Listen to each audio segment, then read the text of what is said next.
Sebagaimana yang disampaikan oleh Ki Hajar Dewantoro dalam Dasar-Dasar Pendidikan, maksud pendidikan itu adalah segala kekuatan kodrat yang ada pada anak-anak agar mereka dapat mencapai keselamatan dan kebahagiaan yang setinggi-tingginya, baik sebagai manusia maupun sebagai anggota masyarakat.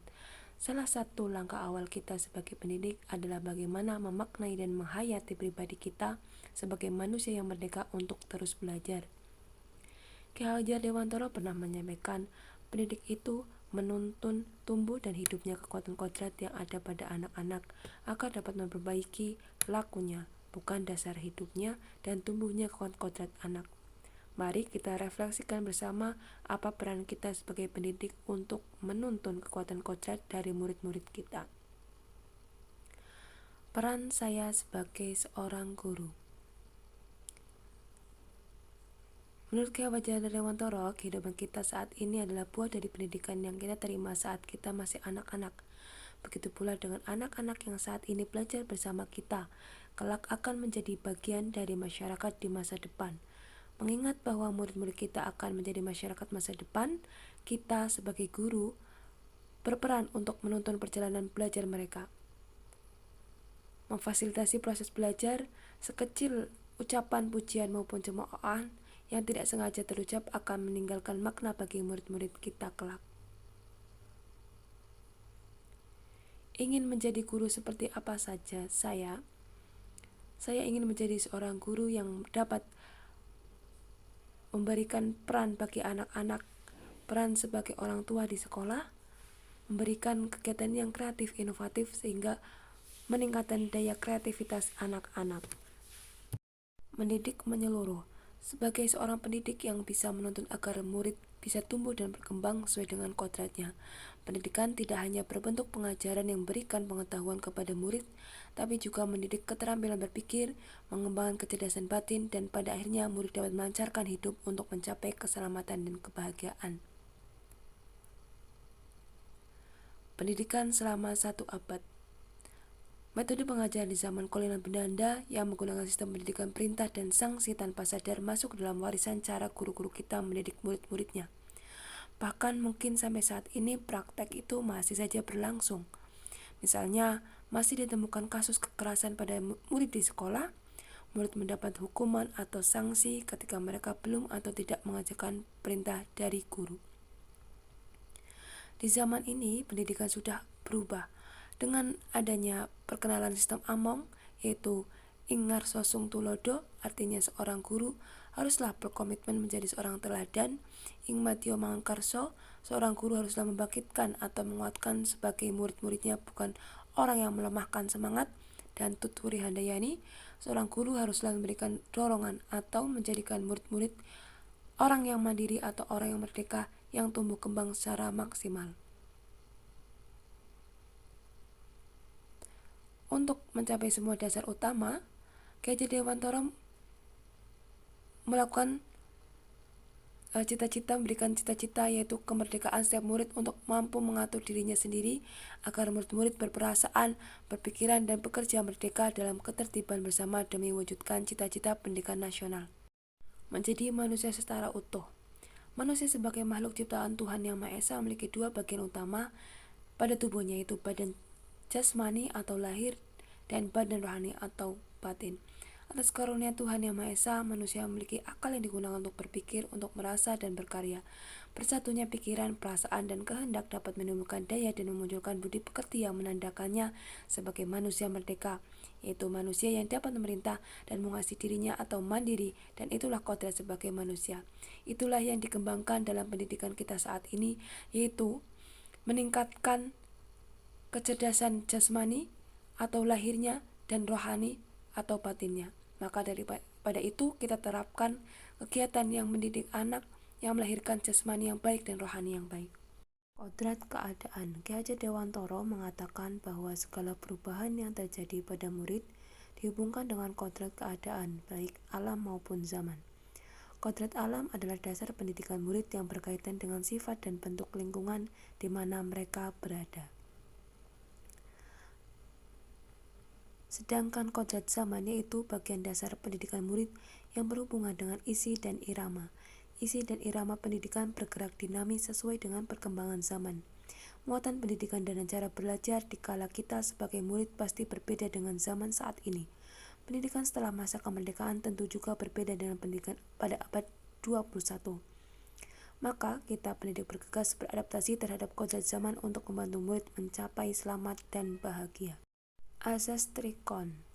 Trikon yaitu kontinu, konvergen, konsentris.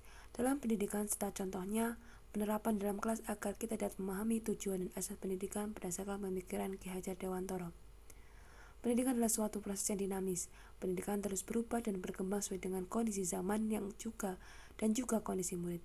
Jangan dibayangkan sistem pendidikan sebagai sebuah sistem besar yang hanya dipikirkan dan diurus oleh para pakar dan penentu kebijakan di pusat. Setiap sekolah memiliki kondisi dan permasalahan masing-masing, sehingga pengembangan satu sekolah dengan sekolah lain sangat beragam dan sesuai karakteristik lingkungannya. Misalnya, kondisi geografis Indonesia yang beragam mendorong proses pendidikan yang dinamis. Sekolah yang berada di lingkungan pantai dapat mengkontekstualkan proses pendidikannya sesuai dengan lingkungan pantai, tempat murid tinggal seperti menanam pohon bakau untuk mencegah abrasi pantai.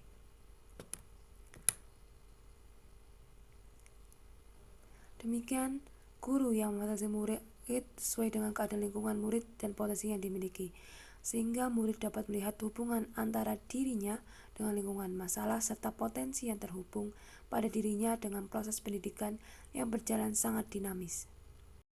Budi pekerti. Apakah kita sebagai pendidik cukup hanya membantu murid dengan kecakapan kognitif saja? Sementara murid membutuhkan tuntunan yang dapat menumbuhkan budi pekerti dalam kehidupannya.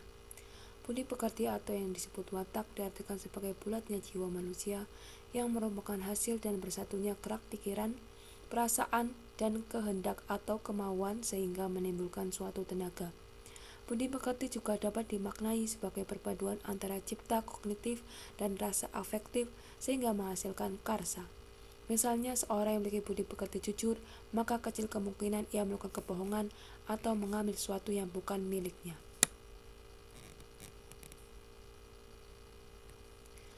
Teori konvergensi dan pengaruh pendidikan.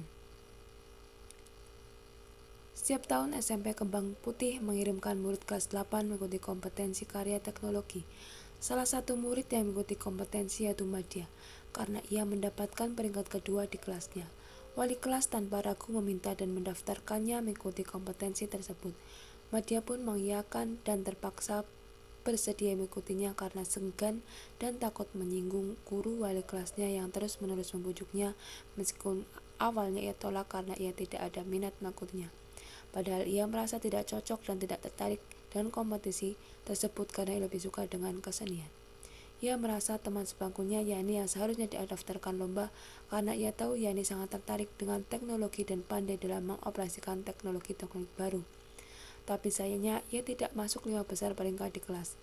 Karena hanya peringkat 5 besar di kelaslah yang mewakili sekolah mengikuti kompetensi tersebut, kata guru wali kelas.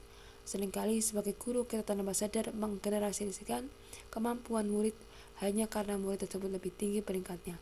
Murid dianggap mau dan mampu akan semua hal seperti cerita Madya. Ibu dan Bapak guru, apakah betul kita sebagai pendidik lebih tahu apa yang diinginkan oleh murid?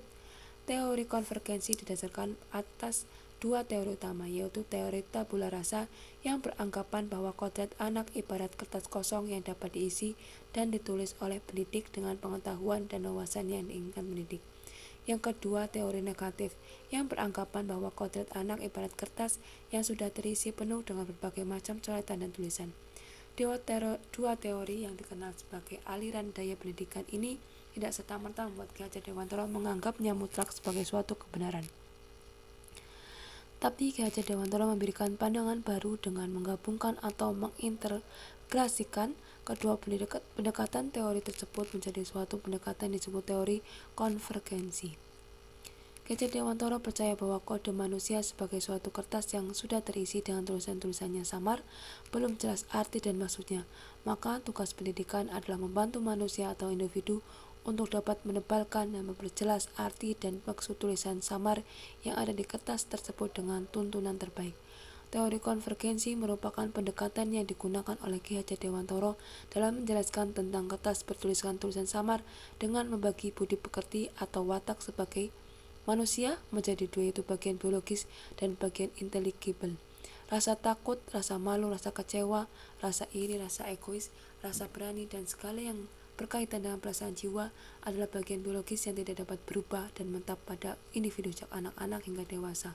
Sementara kecakapan dan keterampilan pikiran, kemampuan menyerap pengetahuan adalah sebagai intelligible, yaitu dapat berubah karena pengaruh keadaan pendidikan yang mengantarkan keselamatan dan kebahagiaan.